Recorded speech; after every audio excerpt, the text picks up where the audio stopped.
Fancy garment and kids mall, कई सारे कपड़ों की वैरायटियां। आयशा नगर पुलिस स्टेशन के सामने 1000 खोली मालेगांव। प्रोप्राइटर चांद खान।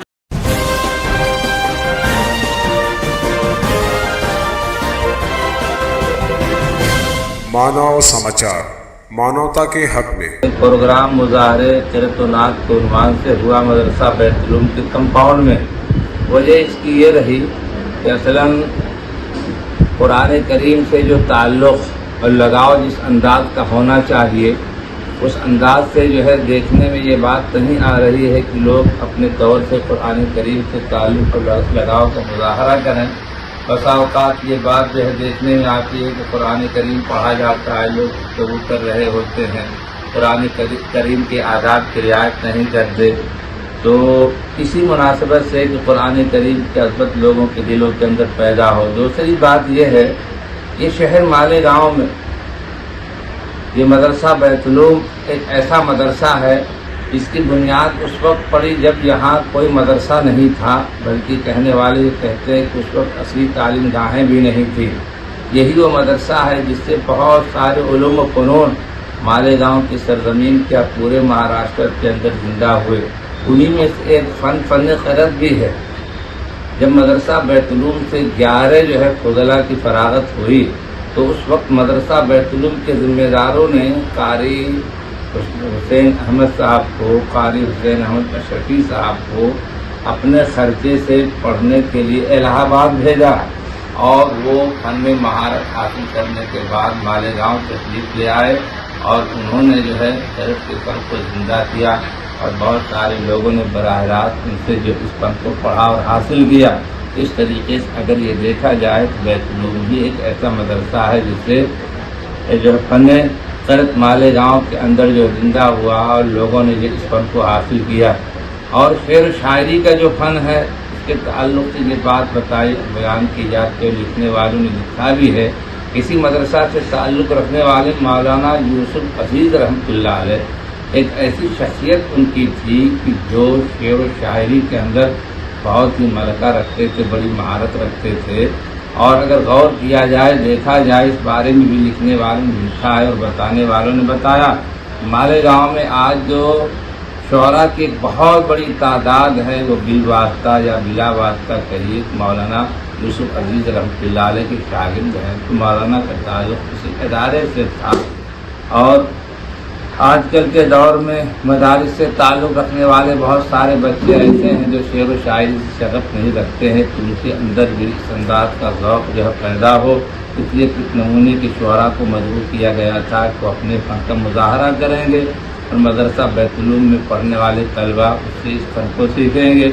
इसी तरीके से जो फ़न क़िरात के अंदर महारत रखने वाले क़ुर्रा हैं उनको भी मजबूर किया गया था, वो भी अपने फ़न का मुज़ाहरा करें, तलबा उनके लबो लहजे को अपनाएं और उसी अंदाज से पढ़ने की कोशिश करें, अच्छे से अच्छा अंदाज अपनाएं। ये हमारी कोशिश है और इन्हीं तमाम बातों को मद्देनज़र रखकर आज का ये प्रोग्राम किया गया था। अल्हम्दुलिल्लाह बहुत काफ़ी हद तक कामयाब रहा और जो है जो उम्मीदें थी, यूँ कहा जाए उम्मीद से ज़्यादा अल्लाह रब्बुल इज़्ज़त ने कामयाबी अता फरमाई।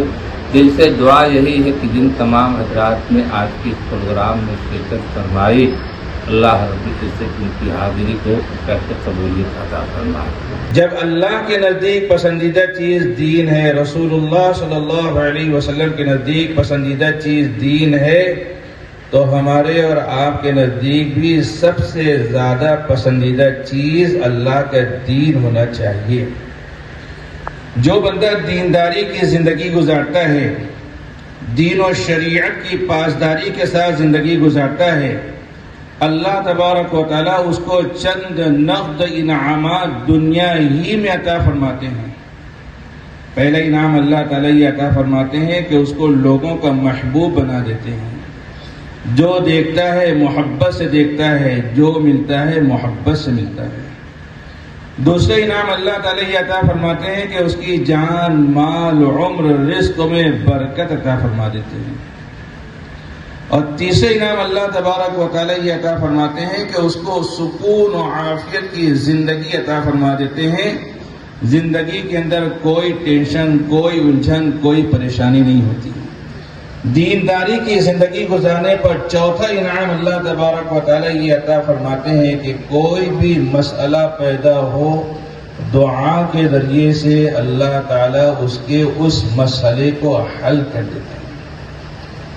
حضور پاک صلی اللہ علیہ وسلم کی احادیث مبارکہ تجربہ میں اس کا بیان ہے کہ سخت سے سخت حالات میں، مشکل سے مشکل مرحلوں میں صحابہ کرام رضوان اللہ تعالی علیہم اجمعین نے اللہ تبارک و تعالیٰ کی طرف رجوع کیا اور اللہ تبارک و تعالیٰ نے ان کی وہ ضرورتیں پوری کر دی۔ ترمذی شریف میں روایت ہے، حوالہ اس لیے بتا رہا ہوں کہ واقعے کی غرابت کو دیکھ کر کے، اس کے عجیب ہونے کو دیکھ کر کے کوئی یہ نہ سمجھے کہ یہ بے سر پر کی بات ہوگی۔ ترمذی شریف میں روایت ہے، حضور پاک صلی اللہ علیہ وسلم کے ایک صحابی کے گھر میں فاقہ تھا۔ وہ مسجد میں گئے، دعا مانگ کر واپس آ گئے۔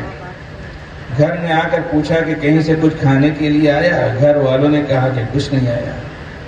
پھر یہ صحابی جنگل کی طرف چلے گئے تاکہ جنگل میں جا کر یکسو ہو کر کے اللہ تبارک و تعالیٰ سے دعا کریں۔ ان کی بیوی بھی صحابیہ تھی۔ انہوں نے سوچا کہ اب یہ جنگل کی طرف گئے ہیں، اللہ تبارک و تعالیٰ سے لگ لپٹ کر کے مانگیں گے، اللہ تعالیٰ انتظام و بندوبست فرمائیں گے، تو کہیں سے کچھ آئے گا تو اس کا آٹا پیسنا، روٹی پکانا آسان ہو تو لاؤ پہلے سے چکی تیار کر کے رکھتی ہوں، تنور کے اندر آگ جلا کر کے رکھتی ہوں۔ گھر میں جو چکی تھی اس کو تیار کر دیا، تنور کے اندر جو ہے آگ جلا دی، اور پھر خود بھی دعا مانگنے کے لیے بیٹھ گئی۔ اللہ تعالیٰ کی شان، چکی خود بخود چلنے لگی اور آٹا اس میں سے خود بخود گرنے لگا، پورا تنور روٹیوں سے بھر گیا اور روٹیاں سیکی جانے لگی۔ وہ صحابی رسول واپس آئے اور اپنی اہلیہ سے آ کر پوچھا کہ کہیں سے کچھ آیا؟ تو انہوں نے کہا کہ کچھ آیا کیا، بڑی حیرت ناک بات ہو گئی ہے، چکی خود بخود چل رہی ہے، آٹا اس میں سے گر رہا ہے، پورا تنور روٹیوں سے بھرا ہوا ہے، روٹیاں سیکی جا رہی ہیں۔ اب یہ صحابی رسول مارے خوشی کے چکی اٹھا کر دیکھنے لگے کہ آٹا کہاں سے گر رہا ہے۔ جیسے ہی چکی اٹھا کر دیکھا، آٹا گرنا بند ہو گیا۔ حضور پاک صلی اللہ علیہ وسلم کے پاس گئے، پورا واقعہ سنایا اور آپ صلی اللہ علیہ وسلم کو بتلایا کہ میں نے چکی اٹھا کر دیکھی تو آٹا گرنا بند ہو گیا۔ حضور پاک صلی اللہ علیہ وسلم نے کہا کہ ارے بندے خدا، تم نے جلدی کر دی، اگر تم چکی اٹھا کر نہیں دیکھتے تو یہ چکی قیامت تک چلتے رہتی اور آٹا اس میں سے گرتا رہتا۔ یہ دعا کی برکت ہے، یہ دعا کی تاثیر ہے۔ آج بھی اللہ تبارک و تعالیٰ کی طاقت و قدرت وہی ہے جو پہلے تھی۔ اللہ تبارک و تعالیٰ پر ایمان و یقین کے ساتھ کوئی بندہ اللہ تعالیٰ سے دعا مانگے گا، اللہ تبارک و تعالیٰ اس کو بھی اس کی مانگی ہوئی چیزیں عطا فرمائیں گے۔